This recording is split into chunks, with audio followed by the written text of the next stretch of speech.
Hello and welcome. My name is Alan, and we are here with more information on monopolies and trust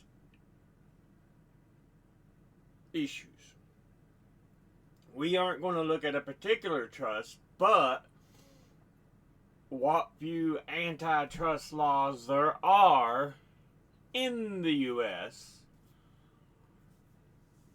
to prevent these kinds of issues. Now,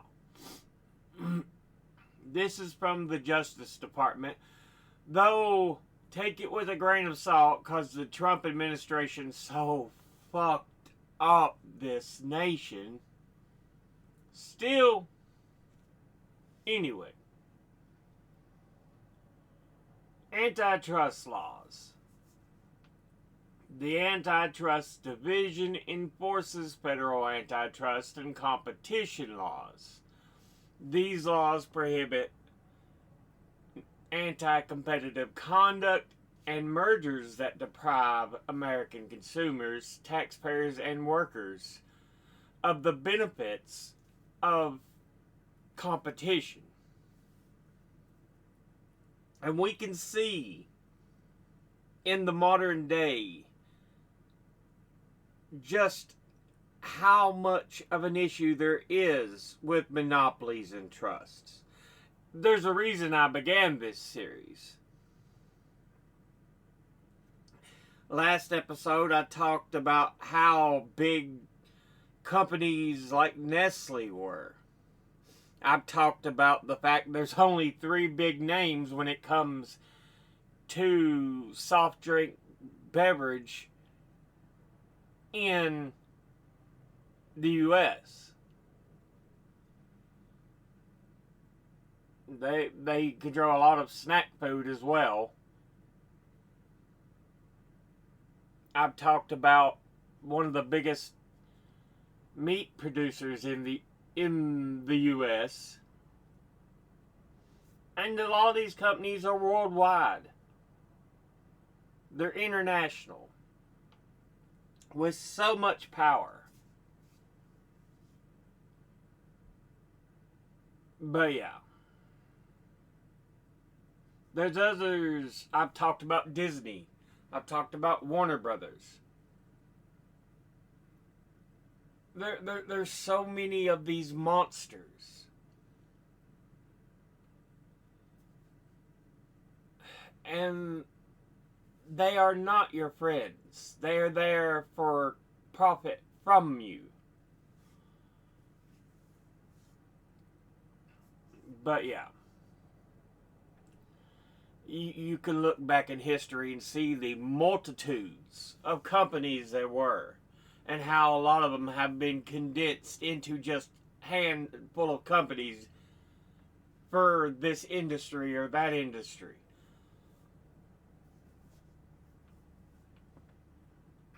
The Sherman Antitrust Act, one of the few antitrust laws we have in this nation,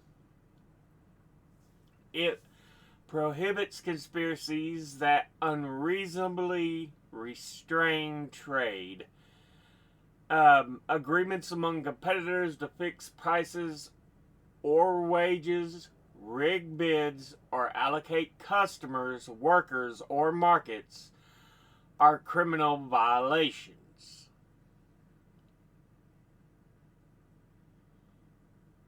Well, that's pretty clear. It's not doing what it's supposed to do because, yeah, national minimum wage is still $7.15 a fucking hour. If it had kept up with the rise in prices and CEO pay, we'd be sitting at $26 a fucking hour.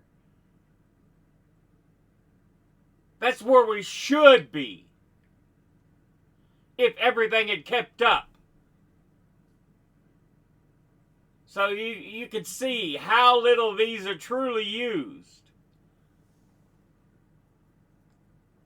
Other agreements such as exclusive contracts, that reduced competition may also violate the Sherman Antitrust Act and are subject to civil enforcement. Yeah, I hate exclusivity contracts. Ticketmaster was kind of guilty of this.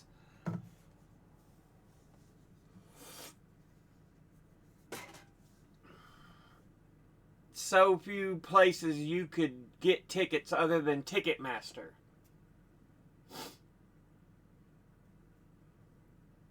A lot of the other groups ran through Ticketmaster. And there's other industries like this.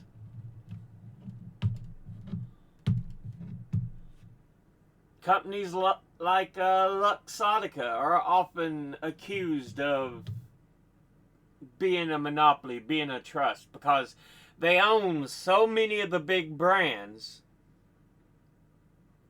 and the retailers. And it's like, of course, Luxottica proclaims it's not a monopoly, not a trust, but it raised price on what was normally around a $250 brand of high-end sunglasses, raised it to $1,000. Yeah. I'll take the $12 pair off the shelf. Fuck your $1,000 sunglasses.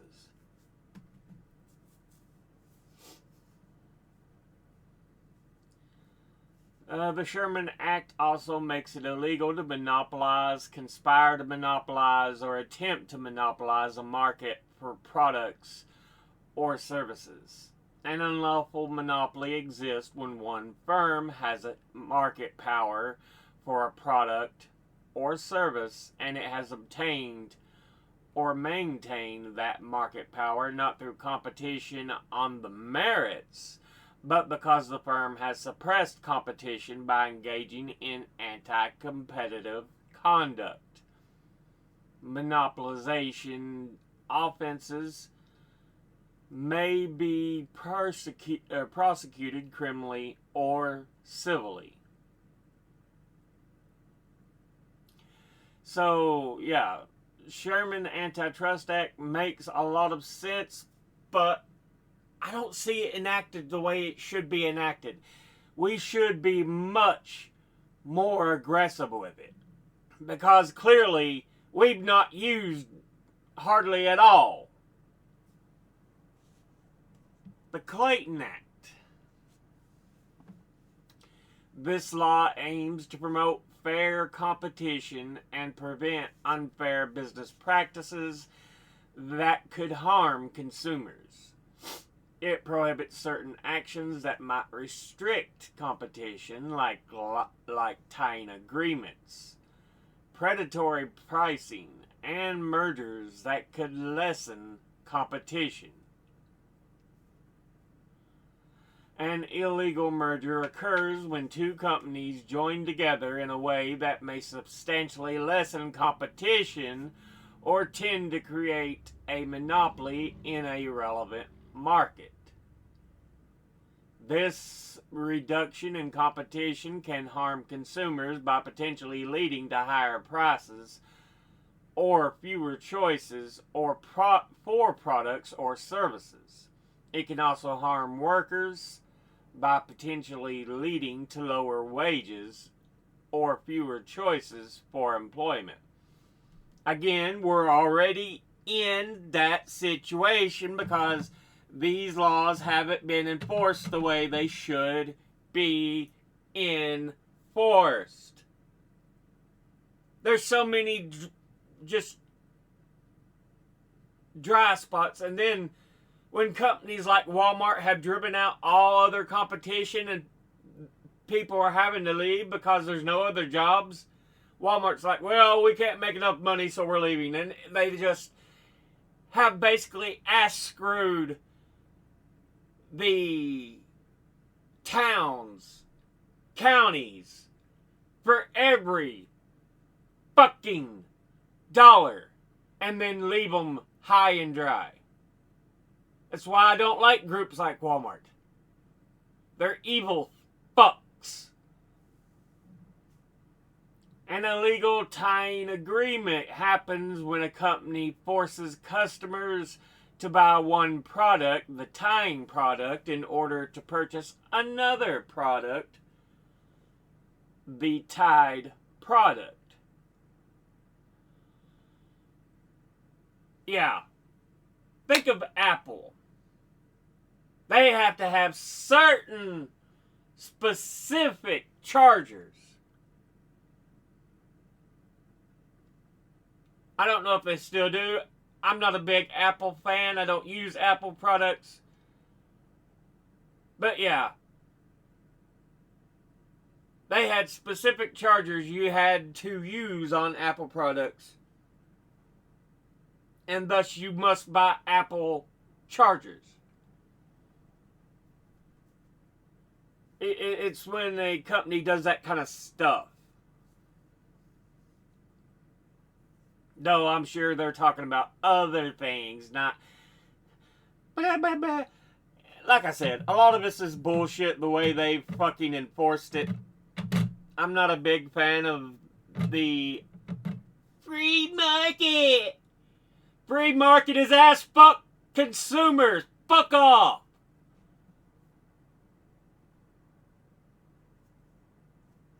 This practice restricts a customer's choice and can limit competition.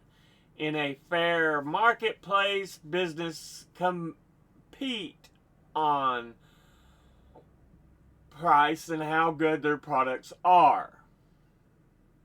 If an illegal tying arrangement is in place, a seller can use its strong market power on a popular product to force customers to buy a second lesser product. Yeah. It's why all chargers should be similar.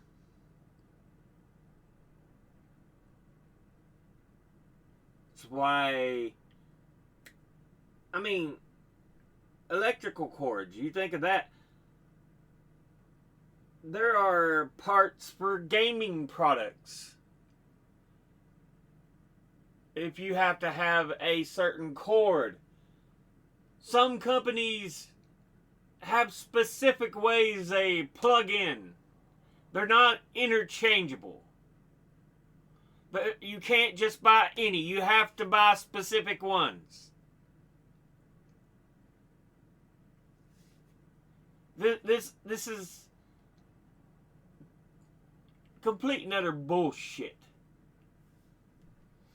Predatory pricing, like we talked with Luxottica, is when a company sets its prices very low, often below cost, to drive competitors out of business. Okay, you can look at companies like Walmart and McDonald's. They used to be accused of doing this kind of stuff.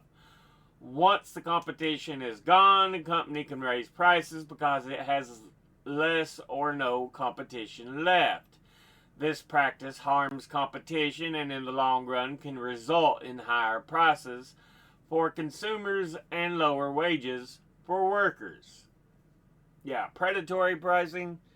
I understand what they're talking about.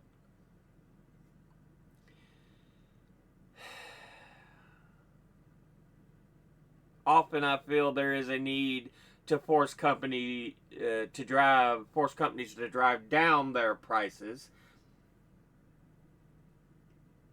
unless they want to actually pay the workers what they owe them so they can afford things. But, you know, they're greedy assholes, these companies. The Clayton Act also prohibits an individual from sitting on boards of competing corporations. This illegal practice can lessen the competitive vigor that would otherwise exist between truly independent rivals.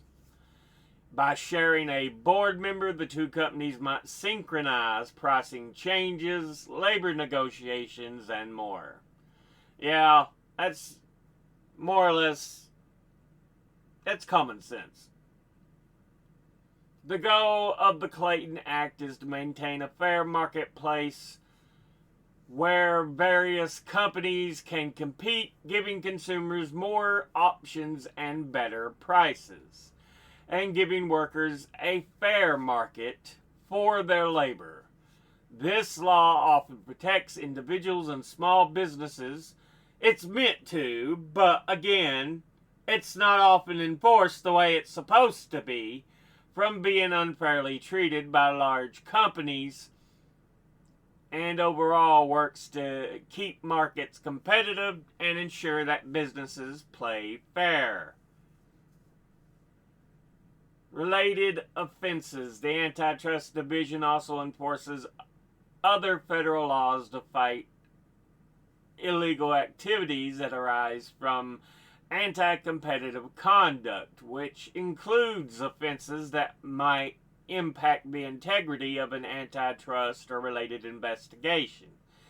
Examples include conspiracies to defraud the U.S., mail and wire fraud, money laundering, kickbacks, false statements to federal agents, perjury, and obstruction of justice and bribery, among other crimes. So yeah. Let's go into Wikipedia here. U.S. antitrust laws. This is a famous image. The Bosses of the Senate, 1889 political cartoon, depicting corporate interest from still Andrew Carnegie, or Andrew Carnegie, copper, oil, J.D. Rockefeller, iron, sugar, tin and coal, to paper bags, envelopes, and salt, as giant money bags looming over the tiny senators at their desks in the chambers of the U.S. Senate. Yeah, this era was part of the Gilded Age, when America was making the huge bucks of money, but it was all going to certain people. The average person got little to nothing. That's why today I have pointed this out. I'm not the only one. We live in a second Gilded Age. And it needs to be brought to an end, or we're going to be back in a worse Great Depression than the Great Depression.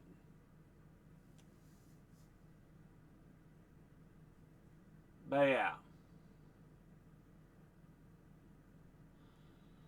In essence, in the U.S., antitrust law is a collection of mostly federal laws that govern the conduct and organization of businesses in order to promote economic competition and prevent unjustified monopolies. The three main U.S. antitrust statutes are the Sherman Act of 1890, the Clayton Act of 1914, and the Federal Trade Commission Act of 1914. Section 1 of the Sherman Act prohibits price fixing and the operation of cartels, and prohibits other collusive practices that unreasonably restrain trade. Section 2 of the Sherman Act prohibits monopolization. It's not being enforced! Section 7 of the Clayton Act restricts the mergers and acquisitions of organizations that may substantially lessen competition to tend to create a monopoly. So, yeah. This is a big issue we have to this day. Think just a few years ago, the attempt to combine Albertsons and Kroger. I think it was Kroger. But it was two of the biggest grocery chains, which would have made a monster company.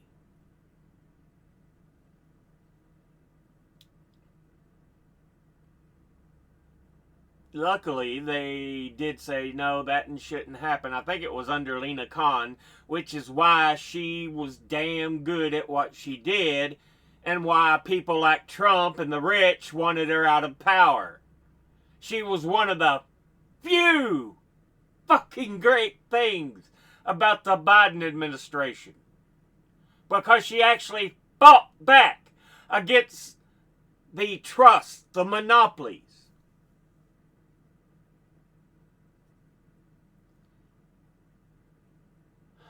The Robinson-Patman Act, an amendment to the Clayton Act, prohibits price discrimination.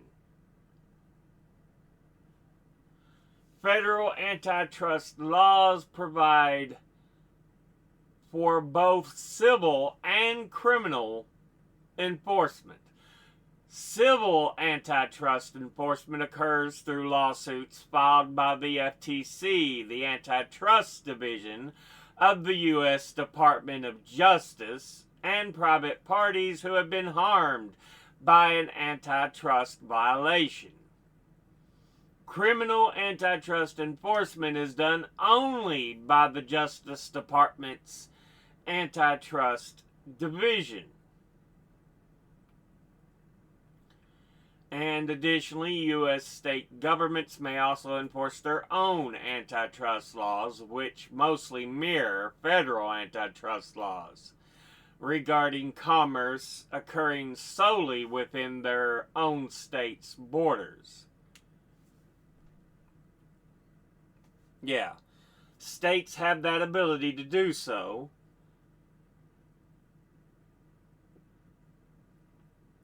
And the U.S. is meant for national and interstate control.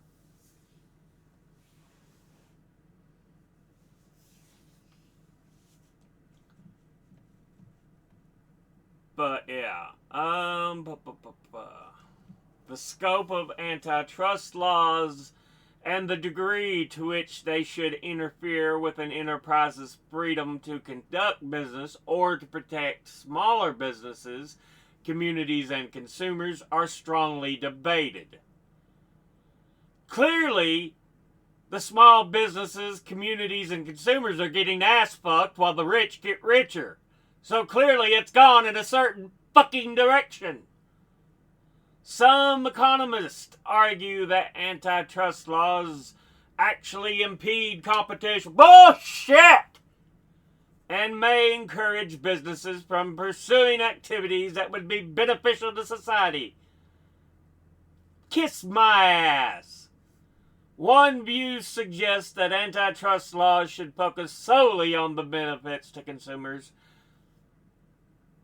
and overall efficiency, while a broad range of legal and economic theory sees the role of antitrust laws as also controlling the economic power in the public interest. It should do both. It should control economic power for the public interest, but also make sure that it is a benefit to consumers, not a burden. And how efficient it is to make for a legal, overall efficient form of consumerism. But again, we're in a second Gilded Age where companies and the rich don't see it that way. They're like, no, I should make money, fuck the poor.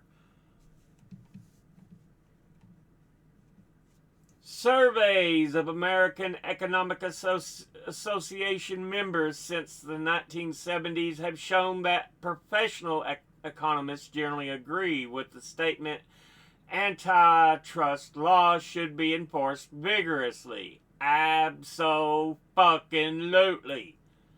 A 1990 survey from AEA, American Economic Association members, found that 72% generally agreed that collusive behavior is likely among large firms in the U.S., while a 2021 survey found that 85% generally agreed that corporate economic power has become too fucking concentrated. So yeah, there is a lack of enforcement of these antitrust laws.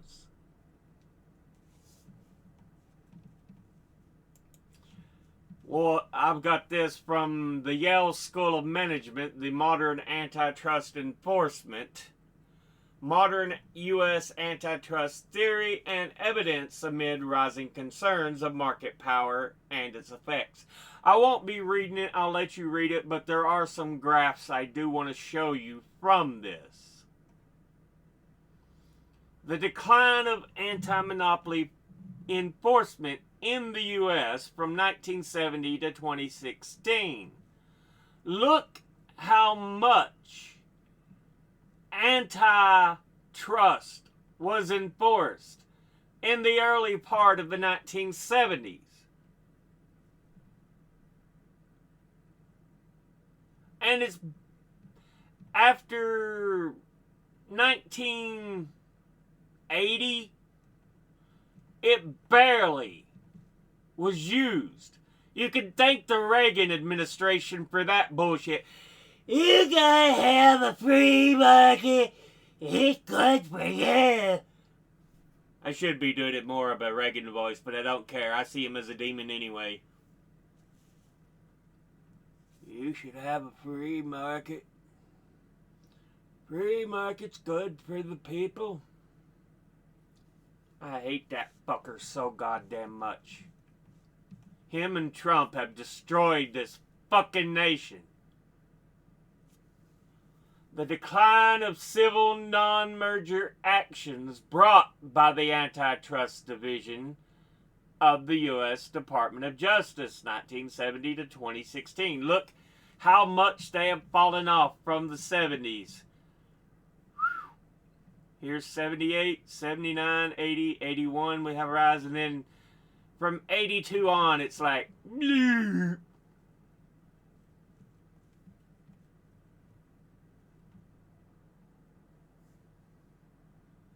Yep, the decline of civil non-merger actions brought by the Antitrust Division. Lawsuits, in other words. The decline of them. There's been a few major ones in my lifetime I can remember because they were so big. AT&T, I don't really remember, but I know it was one of the big ones.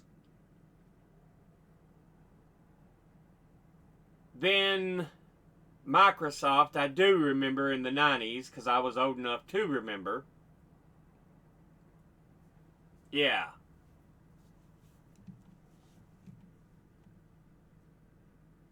It was late 90s, early 2000s, but yeah.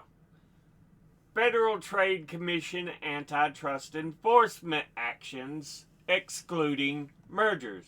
We had a high point in 2003, and after that, just up and down a little bit, but nothing beyond the way 2003 was.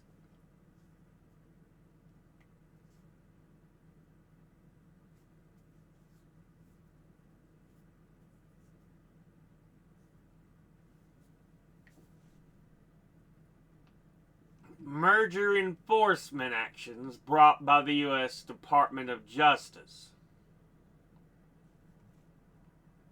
1970 to 2016.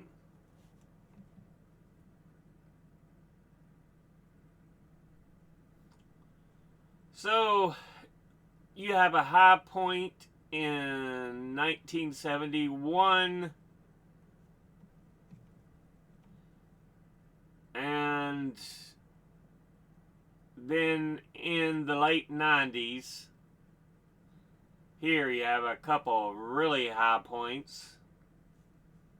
72 was fairly decent.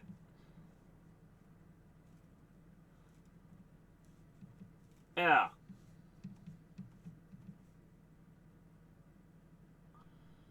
Merger enforcement actions brought by the U.S. Federal Trade Commission.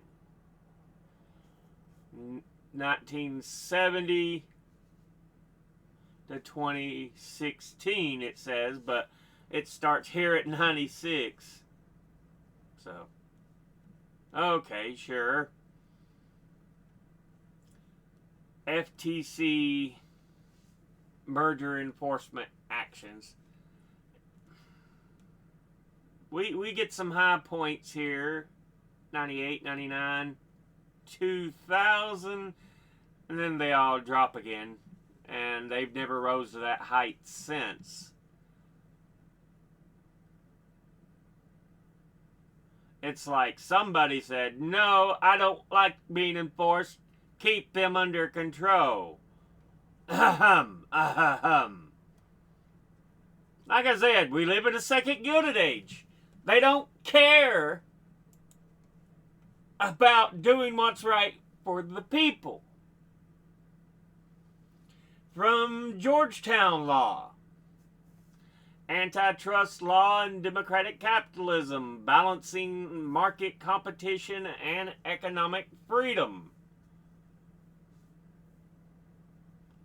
This is a primer for antitrust law in the U.S. by the Denny Center student fellow Kelakai Madhu. But yeah.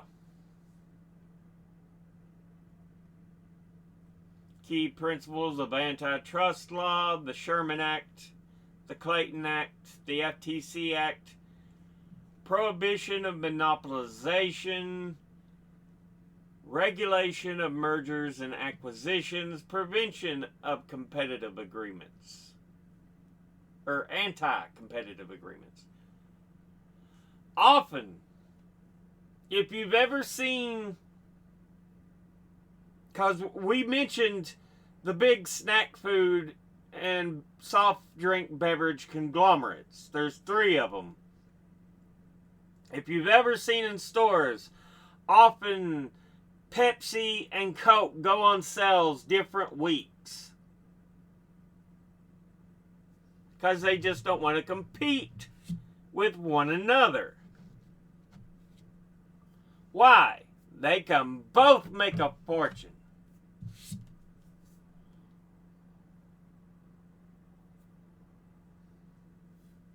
Often that third company, many of its products, 7-Up or Dr. Pepper, are often made by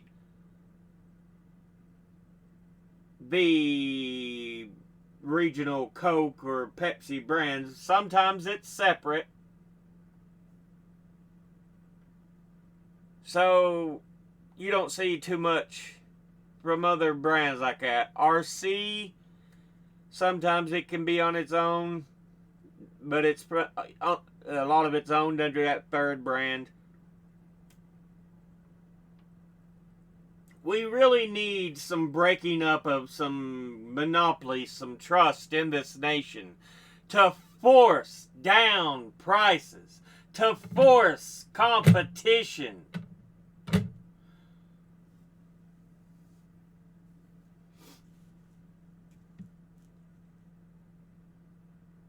The challenges of implementing antitrust laws in a market economy.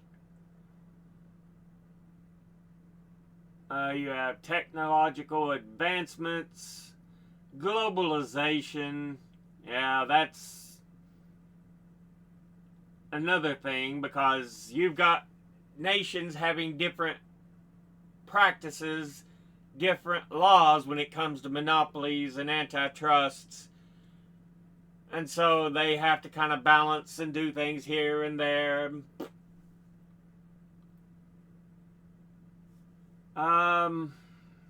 Resource constraints.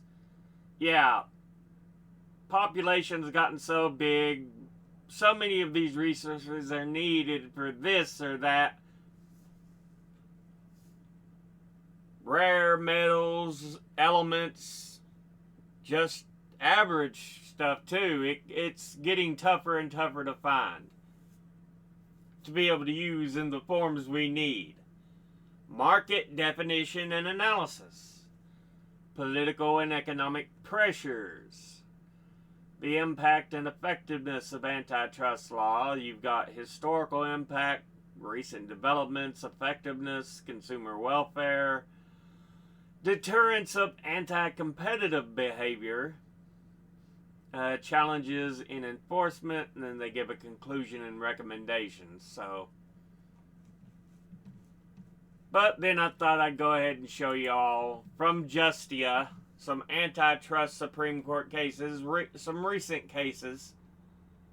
We have the NCAA versus Austin, 2021, Ohio versus American Express, 2018, North Carolina State Board of Dental Examiners versus the FTC in 2015, the FTC versus Actavis in 2013, American Needle versus the NFL in 2010, Pac Bell Telephone versus Linkline Communications, 2009, Legan Creative Leather Products versus PSKS in 2007, Bell Atlantic Corporation in 2007 versus Twombly, 2007. 2006, we have Atlanta Toolworks versus Independent Inc. 2006, we also got Texaco versus Dogger, I'm not sure how it's pronounced. 2003, Verizon versus Law Offices of Curtis and Curtis v. Trinco. 1999, California Dental Association versus the FTC. Brown versus Pro Football, 1996.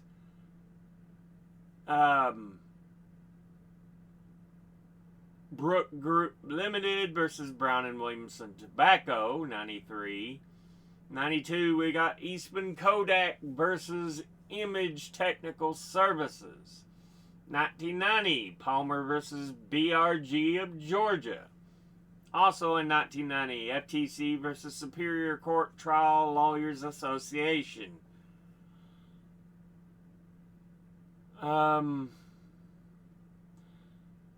In 1986, the FTC versus the Indiana Federation of Dentists. 1986, Electrical Industrial Company versus Zenith Radio Corporation. God, is Zenith even around? Matsushita Electrical Industrial Company versus Zenith Radio Corporation. I don't even know if Zenith still exists. My goodness, that's a name I ain't really heard in a long time. Aspen Skiing versus Aspen Highlands Skiing, 1985. Also in 1985, Northwest Wholesale Stationers versus Pacific Stationery and Printing. 1984, NCAA versus Board of Regents for the University of Oklahoma. 1984, Jefferson Parish Hospital District versus Hyde. 1982, Arizona versus the Maricopa County Medical Society. Like I said, there's a number of these that's got on here. These are U.S. Supreme Court antitrust cases.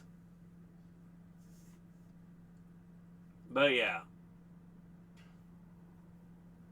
Number of them you can look at. Justia does a good job if you wanted a nice synopsis on a number of cases. But anyway, yeah, this has I've tried to make this as brief of an overlook as we can, because I know my videos do go long, but that's just the way it is sometimes when you're trying to get information out, get it clear. Though I do often have a tendency to just read stuff straight. I feel it's important to provide the information directly to you, and I often don't have time to break these down so I can reword them and everything. Anyway, we'll go ahead and end this episode here. Thank you all for watching. As always, educate thyself. Think, read, study, learn. Someone tells you something you have trouble believing, ask them to cite their sources. I'll be putting these links and sources in the description box below the video. Thank you all for watching. I'll see you all in the next one. Until then, later.